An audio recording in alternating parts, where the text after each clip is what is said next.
오늘 우리가 좀 나누려고 하는 말씀은 본문의 말씀의 내용은 우리 주일학교에서도 워낙 많이 또 배웠고 또 익히 알고 있는 내용이기 때문에 본문의 내용이 어렵지는 않지만 사실은 오늘 이 아브라함의 모습에서 드러나고 있는 이 놀라운 주제 하나는 우리가 그리스도인으로서 이 땅에 살아가는 데 있어서 상당히 중요한 역할을 합니다. 그리고 중요하고 또 중요하다 보니까 어떤 면에서는 조금 부담스럽기도 하고 좀 무겁기도 할 수 있는 주제이기도 합니다. 그런데 분명한 것은 무엇이냐면 우리가 그리스도인이라면 반드시 우리가 딱 정확하게 이해하고 또 유념하면서 그렇죠? 잊지 않고 우리의 삶에 적용하면서 살아내어야 될 중요한 주제이기도 합니다. 그래서 오늘 여러분 주부에도 보시면 제목이 그리스도의 주재권이라고 하는 로드십입니다. 바로 그리스도의 주재권이라고 하는 중요한 주제를 오늘 가지고 말씀을 좀 나누면서 우리의 모습을 한번 점검도 해보고 또 앞으로 우리가 어떻게 살아갈 것인지에 대해서도 좀 결단하는 그런 시간이 되었으면 합니다. 우리는 예수 그리스도를 믿는 그 믿음으로 말미암아 사망에서 생명으로 옮겨진 그리스도인인 줄 믿습니다. 그것이 바로 저와 여러분의 정체성이죠. 그죠? 예수 그리스도를 믿음으로 말미암아 다른 것은 없습니다. 다른 걸 감히 할 것도 없고 감히 할 수도 없고 오직 그거 하나밖에 없습니다. 제가 여러분에게 해드릴 수 있는 것도 없고 다른 어디에 가가지고 나를 좀 구원해 주세요 라고 한다고 한들 여러분을 구원해 줄 수 있는 것도 없습니다. 오직 예수 그리스도의 십자가, 그 십자가의 은혜를 믿고 그죠? 예수를 나의 구주로 영접하고 인정하고 받아들일 때 하나님은 우리를 사망에서 생명으로 옮겨주십니다. 자, 그리고 그리스도인으로 산다는 것은 무엇일까라고 한다면 단순히 예수를 믿었기 때문에 복을 많이 받고 살아가는 것, 그죠? 그것을 소망하면서 사는 것이 다가 아니라 그리스도의 장성한 분량, 다른 말로 하면 예수 그리스도의 제자로서의 삶을 이 땅 가운데서 살아가는 것이 우리의 삶의 목표가 된 줄 믿습니다. 자, 그런 진정으로 거듭난 그리스도인들에게 정말 중요한 주제가 바로 오늘 우리가 나누려고 하는 그리스도의 주재권입니다. 자, 건강한 교회를 세워나가는 것이 우리 교회의 목표입니다. 그리고 그 건강한 교회를 이루기 위해서는 반드시 교회를 구성하고 있는 우리 한 사람 한 사람들이 정말 바르고 그죠? 올바른 그리스도인으로서의 정확한 기준을 가지고 살아야 하기 때문에 그리스도의 주재권은 너무나도 중요한 주제가 됩니다. 성경에는요, 예수 그리스도에 대한 신앙 고백을 두 가지 형태로 기록하고 있습니다. 하나는 바로 우리가 오늘 나누려고 하는 로드라고 하는 로드십이고요. 그리고 또 하나는 뭐냐? 바로 세이비어, 구주라고 하는 고백입니다. 여러분, 주님이라고 하는 주제와 바로 구주라고 하는 주제는 언뜻 들으면 같은 거 아닌가? 라고 싶으면서도 그 안에는 큰 차이가 있고 그 차이에 따라서 우리가 어떤 신앙의 모습으로 신앙생활을 하는가가 결정이 납니다. 우스갯소리로 말장난이다 라고 이야기할 수 있겠지만 이해하기 쉬운 하나의 단어가 막달라 마리아입니다. 막달라 마리아 아시죠? 성경에 나오는 막달라 마리아를 이야기하는 게 아닙니다. 근데 교회마다 새벽마다 가보면 막달라 마리아들이 있습니다. 이 막달라 마리아들은 막 달라고 기도하는 사람들입니다. 막 주세요. 이것도 주세요. 저것도 주세요. 라고 막 이야기하는 떼쓰는 사람들을 가리켜서 막달라 마리아다. 이렇게 또 이야기를 하시더라고요. 참 잘 만들어요. 이런 거 보면. 그런데 이들의 특징은 뭐냐면 예수를 어떻게 이해하냐? 구주로 이해한다라는 거예요. 나를 구원해 주실 구세주로 이해하지 로드십이 부족하다라는 것이죠. 여러분, 로드십이 있다면 어떤 것입니까? 구세주이신 예수님에게는 내가 뭔가를 구하면 나에게 유익을 주실 것이다 라고 하는 것을 바라는 것이 그죠? 예수를 구주로 아는 막달라 마리아의 모습이라면 내가 가진 모든 것의 주인 대신 예수 그리스도를 인정하고 예수 그리스도께서 나의 주인이 되셨다라는 것을 정확하게 인식하고 살아가는 것은 바로 로드십이다 라고 이야기할 수가 있는 것이죠. 예수님은 우리의 구세주이십니다. 아멘. 네. 뿐만 아니라 예수님은 우리의 주인이시기도 합니다. 여러분, 예수님은 우리를 구원해 주신 분이시기도 하지만 또한 우리의 주인이시기도 하다라는 것이죠. 여러분, 종의 기쁨이 뭘까요? 종의 기쁨은 주인이 기뻐하시는 겁니다. 종은요, 자신의 기쁨을 위해서 살아가는 자들이 아닙니다. 종은 단 한 가지, 나를 있게 하신, 나를 만드시고 나를 존재하게 하시는 내 주인이 기뻐하시는 것, 그것이 바로 종의 기쁨입니다. 에베소서 4장 13절에 보면 이렇게 되어 있습니다. 우리가 다 하나님의 아들을 믿는 것과 아는 일에 하나가 되어 온전한 사람을 이루어 그리스도의 장성한 분량이 충만한 데까지 이르리니 라고 합니다. 여기서 중요한 구절이 바로 그리스도의 장성한 분량으로 자란다 라고 하는 개념입니다. 다시 말해 예수 그리스도를 믿고 예수 그리스도가 나의 구세주가 되셨기 때문에 그 다음 단계는 뭐다? 바로 주인 되심으로 자라가야 한다라고 하는 겁니다. 예수 그리스도를 나의 구주로만 여기는 것에서 끝이는 것이 아니라 예수 그리스도를 나의 뭐로? 주로, 주인으로 바라보고 주인으로 바라보는 거기 시각에서 그치는 것이 아니라 어떻게 한다고요? 점점 온전해져 가야 한다.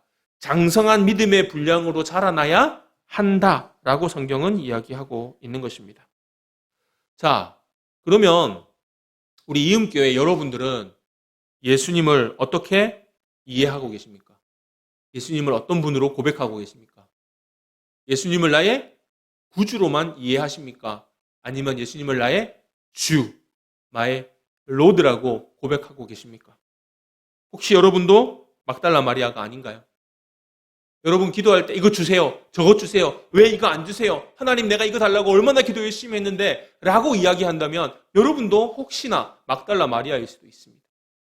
하지만 여러분, 우리의 신앙은 거기에서 그치는 것이 아니라 바로 우리의 내면의 연약함이 예수 그리스도를 바라볼 때에 드디어 그분이 나의 주인이셨다라고 하는 것을 인정하면서 살아가는 단계에 이르러야 합니다. 그리고 그 단계에 이르기 위해서 필요한 것이 바로 훈련입니다.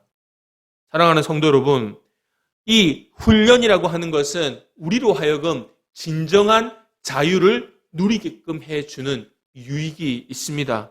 다시 말해서 그리스도인은 바로 이 훈련을 통해서 그리스도인으로서의 자유함을 누리게 된다라고 하는 사실입니다.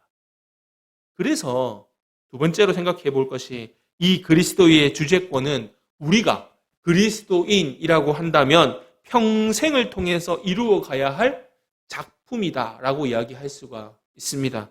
여러분, 그냥 아무나 쓱쓱쓱쓱 그린 거 가지고 작품이라고 안 하잖아요. 물론 우리가 알고 있는 아주 유명한 피카소라든지 고흐라든지 이런 사람들이 그림 보면은 대충 쓱쓱쓱쓱 그린 것 같이 보이지만 사실은 그 사람들이 그렇게 슥슥슥슥 그린 것처럼 보이기 전에 이미 그들은 뭘 가지고 있습니까? 엄청난 역량과 내공을 가지고 있는, 그죠? 엄청난 경지에 이른 어떻게 보면 달인들인 거예요. 그림의 달인들이죠. 그러니까 그들은 그 모든 것들을 한꺼번에 딱 쏟아서 어떻게 하는 거예요? 그림을 그려낸다라는 것이죠.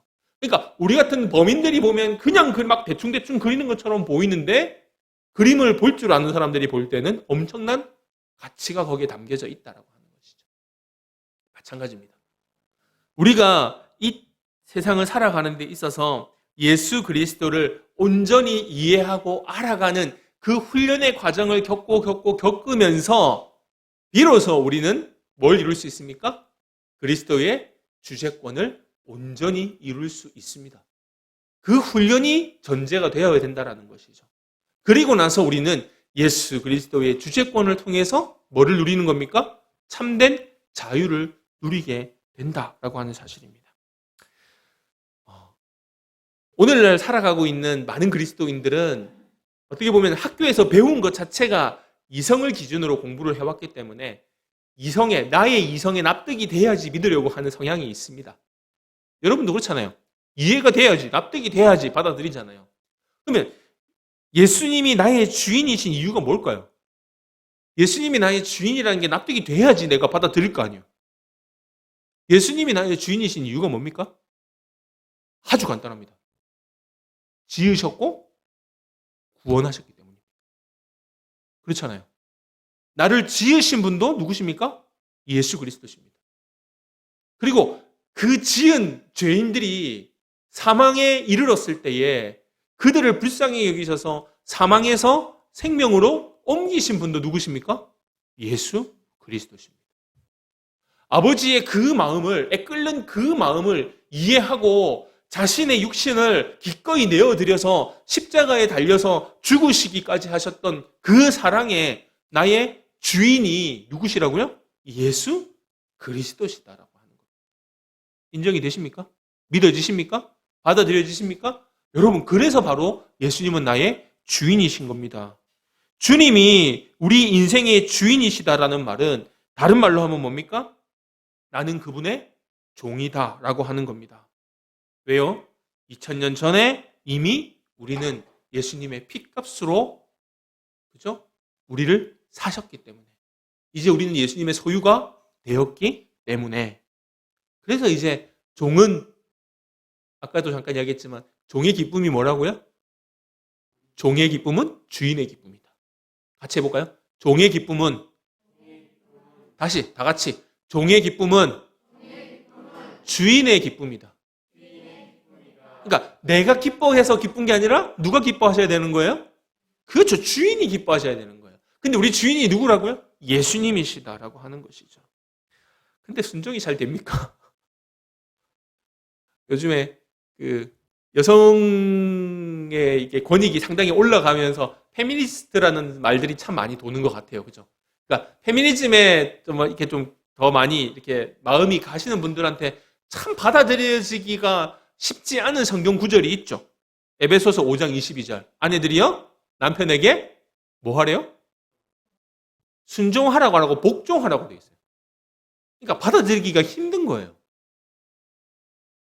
왜 그럴까 하고 한번 고민을 해보니까요. 첫째는 신뢰가 안 가는 거야. 누가? 남편이. 왜 그럴까요? 쉽게 말하면 사고를 쳤거든. 한번 사고를 치고 나니까 어떻습니까? 그 사람 믿었다가는 우리 집안 거덜을 할 것 같아가지고 신뢰가 안 가니까 못 믿겠는 거야. 그러니까 복종이 안 되지. 못 믿으니까. 두 번째는 뭐가 있을까요? 남편의 거짓말을 경험해 본 적도 있거든요. 그죠? 한마디로 거짓말이 들통난 거죠. 사람이기 때문에, 인생이기 때문에 자꾸 실수를 하니까 복종이 안 되는 거죠. 그런데 여러분, 예수님은 어떻습니까?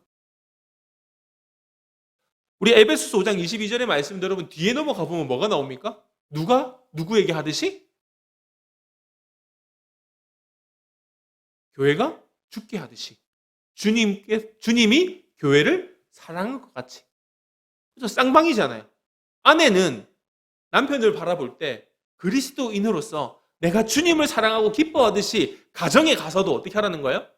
복종하고 순종하고 사랑하라는 말이고, 남편들은 어떻게 하라고요? 주님이 몸 바쳐서 교회를 자신의 생명으로 사신 것처럼 자기 아내를 어떻게 하라고요? 목숨 바쳐 사랑하라고 이야기하고 있는 거예요. 여러분, 이 이야기가 왜 나왔을까요? 여러분, 실제로 에베소 교회, 제가 지금 요즘에 계속 마음에 기도하면서도 마음에 부담이 되는 게 에베소서를 좀 놓고 전체 같이 한번 공부를 좀 했으면 좋겠다. 그래서 저부터 이제 빨리 그거를 끝내야지 뭐 같이 나눌 수 있는 거니까 에베소서를 같이 좀 나눴으면 좋겠다. 그 안에 참 많은 귀중한 어떤 그런 교훈들이 너무 많이 있으니까 참 그런 욕구들이 막 생기는데요. 여러분, 에베소서가 쓰여지는 그 당시의 교회 안의 상황 자체가 어떤 상황이었을까요? 이 상황은요, 예수님 때문에 엄청난 핍박과 박해가 있고 고난이 있는 상황이었고요. 이런 거는 막 거창하게 박해 이런 것만 있는 게 아니라 집에 가서도 마찬가지예요. 남편은 안 믿고 부인들만 믿는 생각해 보세요. 남편들의 박해가 어떻겠어요? 그렇죠? 상식적으로만 생각해봐도 예수 믿는 게 그렇게 녹록한 시대가 아니었던 거예요. 그게 뭐 거창한 뭐 대의명분 이런 게 아니라 일상적인 삶을 살아가는 데 있어서 엄청난 괴로움이 있고 아픔이 있고 슬픔이 있고 힘든 것들이 있었다라는 것이죠. 그런데 보십시오. 나를 힘들게 하고 나를 괴롭게 만들고 나를 눈물 나게 만드는 그 남편을 어떻게 하라고요? 사랑하라는 거예요. 누구를 봐서 사랑하라는 거예요?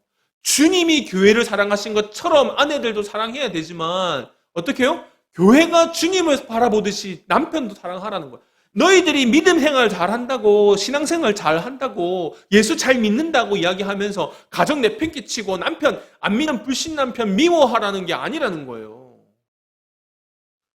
내가 예수 믿으니까. 예수님이 우리를 위해서 피 흘려 사랑하신 것처럼, 주님이 나를 위해서 나의 모든 것을 다 손해보신 것처럼, 비록 내가 아프고 힘들고 핍박당하고 있지만 믿지 않는 배우자들을 위해서 어떻게 하라고요? 더 사랑하고 더 잘해주고 그를 위해서 더 기도하고 그 이야기하고 있는 거잖아요. 여러분, 그렇게 사랑하신 분이 누구라고요? 예수님이시라고요. 그분이 누구라고요? 나의 주인이시라고요. 다시 거꾸로 갑니다. 그죠? 근데 그 주님의 기쁨이 바로 뭐라고요? 나의 기쁨이라고요. 여러분 기쁘시기 원합니까? 여러분의 삶이 기쁘기 원합니까?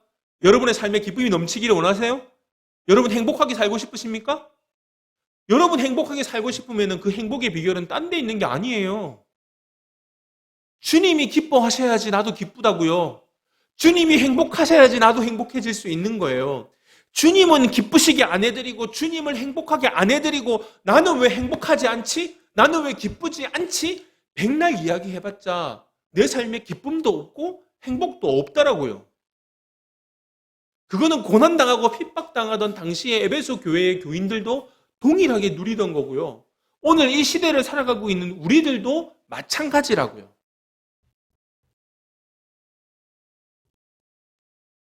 자, 그런데 여러분, 한번 생각해 봅시다. 우리가 예수님을 믿어지지 않는 이유는 무엇일까요? 아까 제가 그랬잖아요. 아내들 보고 남편에게 복종하라고 하니까 복종이 안 되는 이유가 뭐라고요? 믿음이 안 간다고요. 신뢰가 안 간다고요. 왜? 사고 친 적도 있고 거짓말한 적도 있으니까. 근데 내가 지금 예수님이 믿어져야 될 이유는 뭡니까? 예수님을 신뢰할 수 있느냐 없느냐의 기준에 달렸다는 거예요. 그러면 어떻게 해야지 예수님에게 신뢰가 갈까요?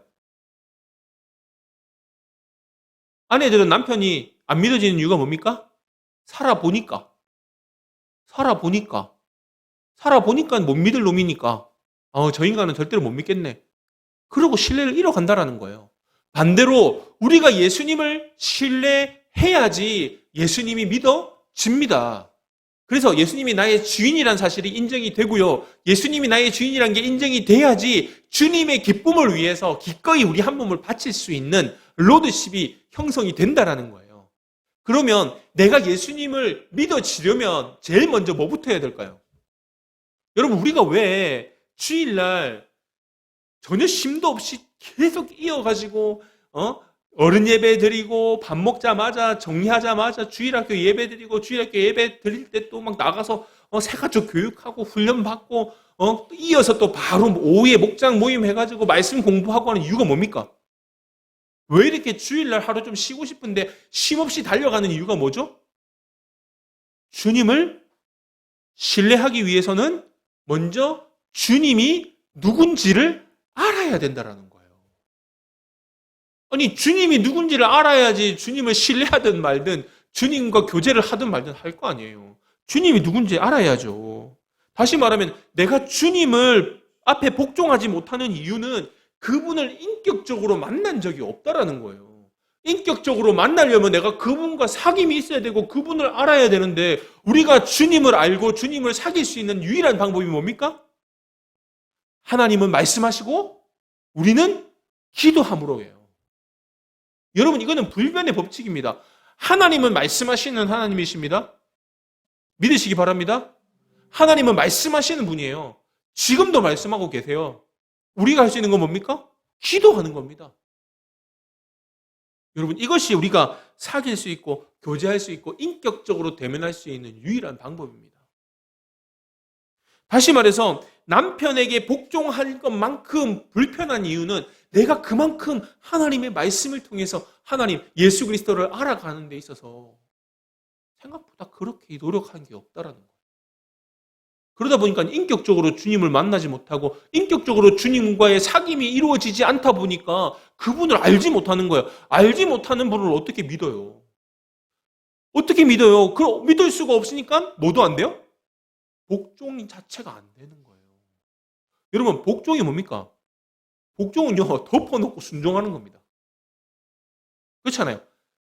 순종과 복종의 차이는 아시죠? 그죠? 그죠? 복종은요, 그냥 덮어놓고 순종하는 게 바로 복종입니다. 그러니까 순종보다 복종이 더 한 단계 위죠. 어떻게 보면. 근데 여러분 한번 보십시오. 결국 우리는 예수 그리스도를 믿어온 신앙생활이라는 것을 통해서 어떻습니까? 하나님이 어떤 분이신지를 알아가게 되는 거예요. 그 알을 통해서 깊은 인격적인 만남이 있고 사귐이 있어야지만이 드디어 이루어질 수 있는 게 뭡니까? 주님을 신뢰할 수 있게 되고 주님이 나의 주인이시라는 걸 인정하게 되고 그래서 내가 덮어놓고 복종할 수 있게 되는 거예요. 그래서 뭐가 이루어지는 겁니까? 그리스도의 주재권, 로드십이 드디어 형성되게 되는 겁니다. 그 단적인 예가 이제 오늘 우리가 성경에 나오고 있는 아브라함의 모습인 거예요. 여러분, 아브라함의 이야기를 하기 전에 먼저 한번 넘어가 볼게, 생각해 볼게요. 여러분, 이스라엘 사람들이 애굽에서 노예 생활을 할 때에 그 가지게 되었던 그 노예 근성을 언제 벗게 됩니까? 그 노예 근성을 하나님께서 없애기 위해서 허락하셨던 학교가 어디였습니까? 그렇죠, 광야잖아요. 참 신기하지 않나요? 제가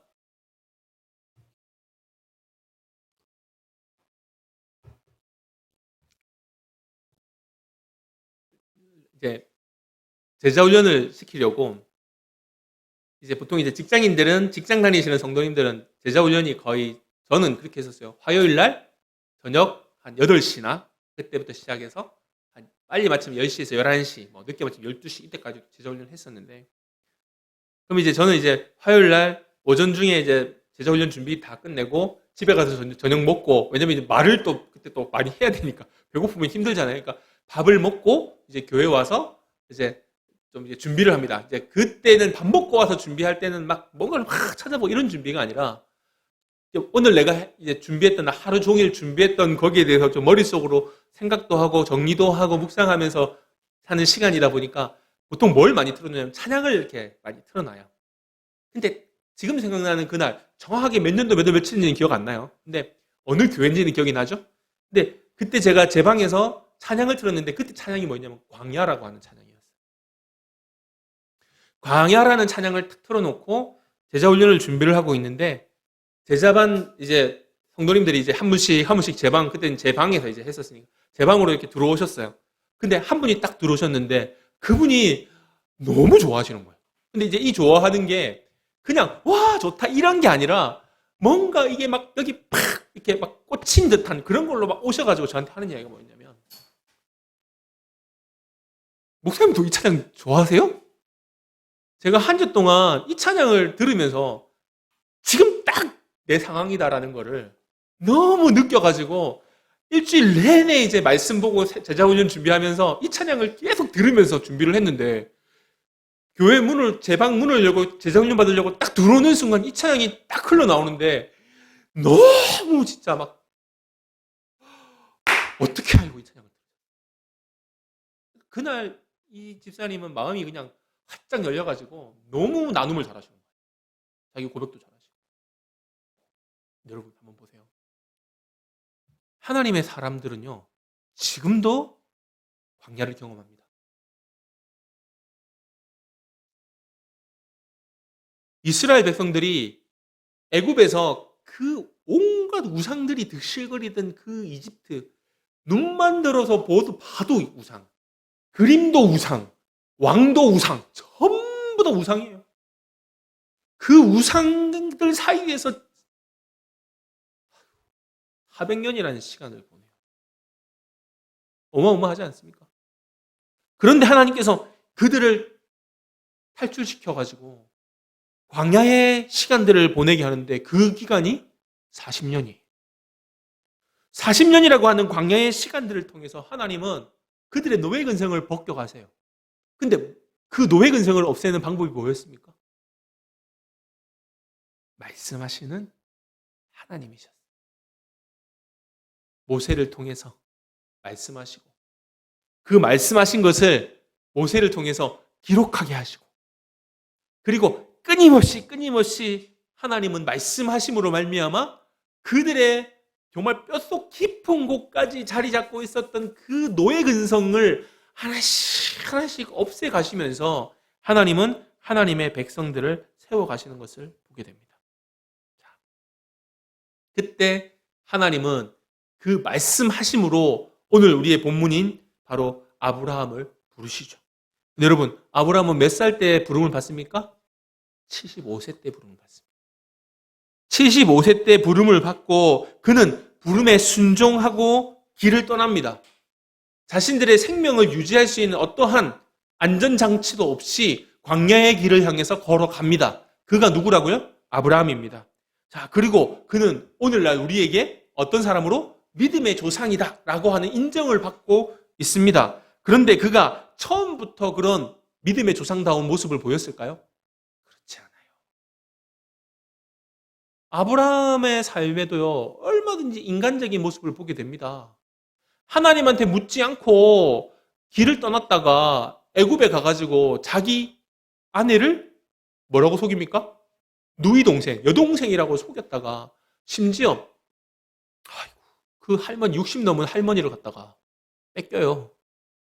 바로한테. 그죠? 그 수모를 당합니다. 하나님 앞에 속였다가 하나님 말씀 듣지 않았다가. 자, 그것만 있습니까? 하나님께서 분명히 내가 너에게 저 바다의 모래알과 같이 저 하늘의 많은 별과 같이 자녀를 주시겠다고 약속했는데 그 말씀 인정하지 않고 뭐해요? 자기 부인 이야기 듣고 누구를 첩으로 삼아요? 몸종 하갈을 첩으로 삼았다가 사단이 나죠. 누가 태어납니까? 이스마엘이 태어납니다. 여러분, 그 이스마엘의 후손들이 만든 종교가 바로 뭡니까? 이슬람입니다. 이슬람교입니다. 지금도 그렇게 이스라엘을 괴롭히고 믿는 자들을 가장 위협이 되는 존재들이 바로 그들 이슬람인들이죠. 그런데 여러분 한번 보십시오. 실제로 아브라함이 하나님의 말씀을 듣고 길을 떠났을 때 약속은 분명히 뭐였습니까? 젖과 꿀이 흐르는 땅이었습니다. 그럼에도 불구하고 아브라함이 실제 삶에서 맞닥뜨렸던 것은 무엇이었습니까? 가뭄이었죠. 가뭄 때문에 아내도 빼앗기는 거잖아요. 그리고 하나님 앞에서 그는 훈련의 시간을 통해서 살아가는 것을 배우기 시작합니다. 그런데 훈련이라는 것이 참 그렇게 만만하지가 않아요. 팍팍해요. 우여곡절 끝에 100세가 넘어서 아들을 얻습니다. 그 이름이 뭐죠? 이삭이잖아요. 이삭. 그런데 하나님께서 어느 날 뭐라고 하십니까? 그 이삭을 바치랍니다. 여러분, 그런데 한번 보십시오. 아브라함이 하나님의 말씀을 듣고 반응하는 모습을 한번 보십시오. 그가 과거의 아브라함이었다면 어떻게 했을까요? 그렇죠. 자기 부인 사라한테 가가지고 상의를 먼저 했겠죠. 여보, 하나님이 나한테 우리 아들 이삭을 갖다 바치라는데 어떻게 갖다 바치래? 번제로 드리라는데? 헐, 번제는 어떻게 드리는 건데? 재물을 각을 떠가지고, 각을 뜬다는 거는 살을 탁 잘라서 쪼개가지고 펴는 거예요. 내장은 탁 빼내고 피도 다 흘려. 그리고 각을 뜬 재물을 어떻게 하는 거예요? 불에 태워가지고 하나님 앞에 올려드려야 되는데. 근데 그때는 보통 때는 뭘 했어요? 양이나, 그죠? 염소나 이런 거 가지고 했는데 이제 하나님께서 뭘로 갖다 바치래요? 100세에 얻은 그 귀한 아들을 갖다 바치래요. 그런데 여러분, 달라진 아브라함을 보게 됩니다. 어떻습니까? 아브라함은 하나님의 명령을 받고 어떻게 해요? 성경에 묵묵히 3일 주야를, 그러니까 3일 낮밤을 걸어가는 거예요. 하나님께서 가라고 하는 그곳에 가서 제사를 지내야 되니까. 네. 그 산을 향해서 가는 그 길이 3일 밤낮을 걸어서 가야 되는데 묵묵히 걸어가는 아브라함의 모습은 있는데 그 아내 사라한테 가가지고 의논했다라는 말은 없어요. 다시 말하면 아브라함이 그 광야의 시간들을 겪으면서 이제 깨닫게 된 게 뭐였습니까? 하나님의 말씀에 도움이 되지 않는 자의 말에는 귀를 기울이지 않기 시작한 거예요. 이야기해봤자 도움이 되는 것이 아니라 오히려 순종에 방해가 될 것 같은 자들에게는 말도 하지 않는 거예요. 그리고 하나님께서 말씀하시니까 어떻게 하는 겁니까? 덮어놓고 뭐 하기 시작한 거예요? 복종하기 시작하는 거예요. 그리고 그 길을 걸어가기 시작합니다. 여러분, 뭐 여기 내용들은 다 아니까 그죠? 우리 이야기할 필요 없어요. 그죠? 다 아시잖아요? 하나님께서 이삭을 죽이십니까? 아니요, 살리십니다. 오히려 하나님께서 아예 순양을 그 가시 덮은 나무 사이에 끼어져 있는 순양 미리 준비 딱 하셔가지고 그거 제물로 갖다 바치고 멋떨어지게 하나님 앞에 제사 탁 드리고 아브라함도 믿음의 증명을 탁 하고 어떻게 합니까? 모리아 산에서 내려옵니다. 여러분, 그런데 중요한 건 뭡니까? 여러분 한번 보십시오. 우리가 시간 관계상 다 보지는 못하지만 뒷부분으로 넘어가면 족장의 이야기들이 아브라함 다음에 누가 나옵니까? 이삭이라고 하는 족장의 얘기가 나옵니다. 근데 여러분, 족장의 이야기 중에 이삭이 나오는 성경 구절이요. 창세기를 나눌 때 보면 앞에 있는 큰 4대 사건이 나오고 그 뒤에는 4대 족장에 대한 이야기가 나오고 창세기가 끝납니다. 나중에 시간이 되면 우리가 성경 개관도 한번 해보겠지만 뭐 4대 사건은 뭐 창조 사건도 있고 그죠? 노아 홍수 사건도 있고 다양한 사건들이 있잖아요. 범죄하는 사건도 있고. 그러니까 그 사건들을 제외하고는 그 다음에는 족장들의 이야기인데 족장들의 이야기는 4명의 족장이에요. 아브라함, 이삭, 그 다음에 누굽니까? 야곱, 그 다음에 누구죠? 요셉에 대한 이야기로 끝나요. 그런데 여러분, 이 4명의 족장들의 이야기 중에 제일 짧은 사람이 누구일까? 이삭입니다. 왜 짧을까요? 이삭이 별 볼 일 없어서 짧을까요? 아닙니다. 이삭의 이야기가 짧은 이유는 딱 한 가지입니다. 이삭은요, 모리아 산에서 신앙의 승부를 봤다라는 거예요. 다른 말로 하면 거기서 하나님을 만났고 하나님이 어떤 분이신지 나의 주인 되신 하나님에 대한 분명한 각인이 있었던 거예요. 아니, 안 그러겠습니까? 아버지가 제사 드린다고 자기를 데리고 가는데 3일 동안을 걸어가는데 아버지가 보통 때 같았으면 뭐도 가지고 가야 돼요? 제사 드릴 때 재물도 가지고 가야 되는데 재물을 안 가지고 그냥 자기를 데리고 가요. 그러더니 말도 안 하고 뭐 하고 있어요? 네가 재물이니까 네가 단 위에 올라가야 돼 하고 자기를 단 위에 올리는 거예요. 그걸 다 경험했어요. 그리고 하나님께서 여호와 이레의 하나님이 수풀에 걸려있는 그 순양을 보게 하시고 자신을 살리시는 그 하나님의 은혜도 경험을 했어요. 그리고 모리아산을 내려왔습니다. 그렇기 때문에 이삭은요, 누구를 알아요? 하나님을 향한 주재권을 이미 알고 있는 거예요. 그러니까 뭐가 별로 없어요? 다른 족장들에 비해서 시련도 별로 없고 시험의 실패도 별로 없고 순전하게 살아갔던 거예요. 그러니까 그 중간에 있는 기록들이 짧을 수밖에 없어요. 왜? 사건, 사고가 없거든. 이해가 되시죠? 자, 근데 여러분 반대로 야곱은 어떻습니까? 그 아들 야곱은 얼마나 인간적인 냄새를 많이 풍기고 살았으면 파란만장한 삶을 살아가잖아요. 자, 여러분은 이삭 같은 삶을 살고 싶으십니까? 야곱 같은 삶을 살고 싶으십니까? 결론은 여러분이 내리십시오.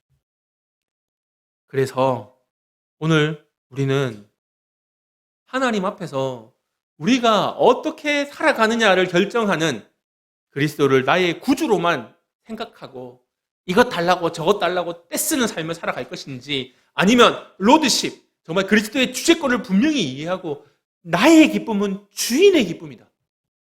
내가 주인의 기쁨이 나의 기쁨이 난 주인 앞에서 순종할 것이다. 주인 앞에 순종은 내가 주님을 잘 알아가야지만이 이루어질 수 있다. 그러면 주님을 알기 위해서는 내가 어떻게 해야 되냐? 훈련받아야죠. 이삭이 받았던 훈련, 야곱이 받았던 훈련, 아브라함이 받았던 그 훈련을 나도 어떻게 하는 거예요? 오늘 내가 받아가는 거예요. 여러분, 성경에는 몇몇 주재권에 대한 아주 구체적인 설명들이 있습니다. 마태복음 6장 33절, 너희는 먼저 그의 나라와 그의 의를 구하라. 그리하면 이 모든 것을 너희에게 다 어떻게 하신다고요? 더하시리라. 해결해 주겠다고요. 근데 전제가 뭡니까? 그의 나라와 그의 의를 구하면이에요. 자, 두 번째, 마태복음 22장 37절에 예수께서 가라사대 내 마음을 다하고 목숨을 다하고 뜻을 다하여 어떻게 하라고요? 주 너의 하나님을 사랑하라 라고 이야기하셨어요.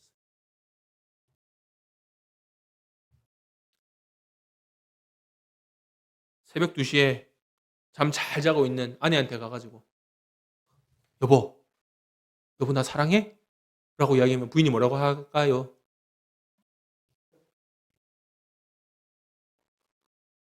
근데 우리 주님은 새벽 2시에 주님 저 사랑하세요?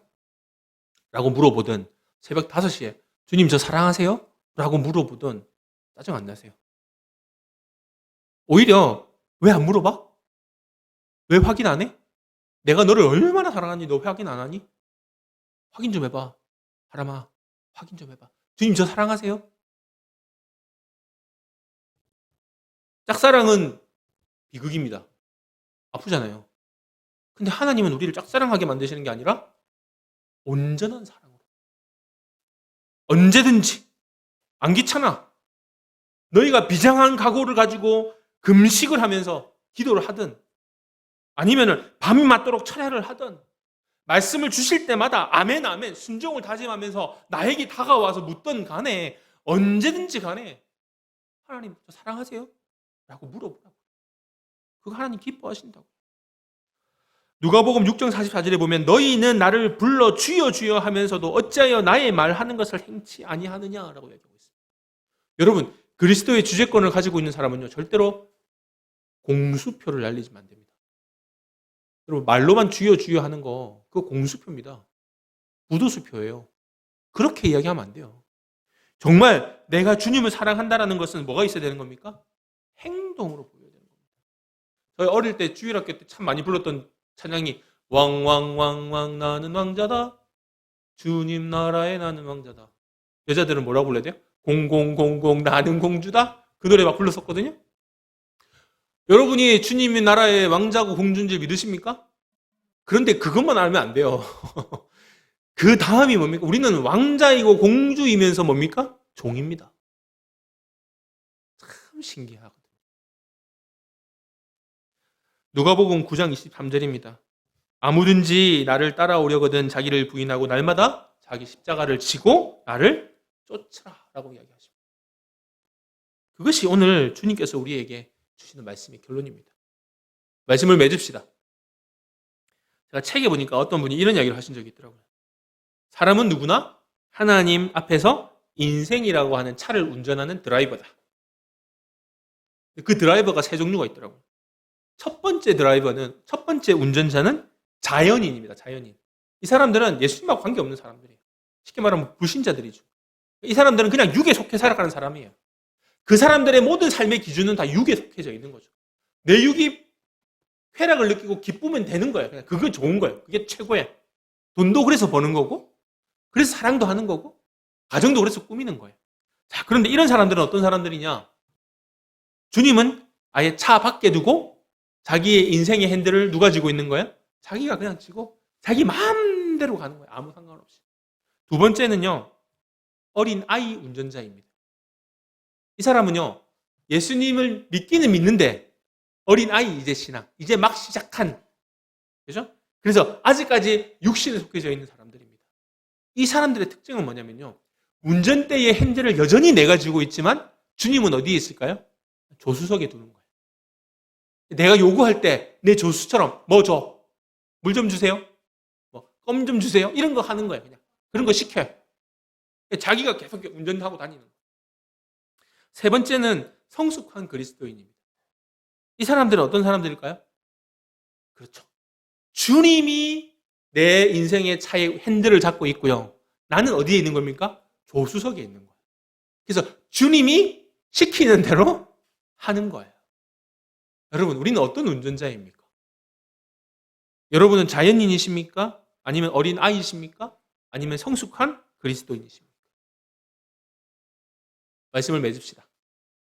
그리스도의 주재권, 어떻게 보면 부담스러울 수도 있는 주제이지만 하나님께서 오늘 우리에게 한번 주시는 이 말씀을 다시 한번 되새겨보면서 나의 삶이 어떤 식으로 주님 앞에 쓰임을 받고 부름을 받고 또 성숙한 그리스도인은 어떻게 살아가야 할지에 대해서 다시 한번 점검해 보시고 주님께서 말씀하시는 것처럼 언제든지 말씀하시는 주님 앞에 나와서 주님 저 사랑하십니까? 라고 물을 수 있고 주님의 기쁨이 나의 기쁨이다 라고 하는 것을 인정할 수 있는 우리 이음교회 가족들 다 되시기를 주님의 이름으로 축복합니다. 우리 함께 찬양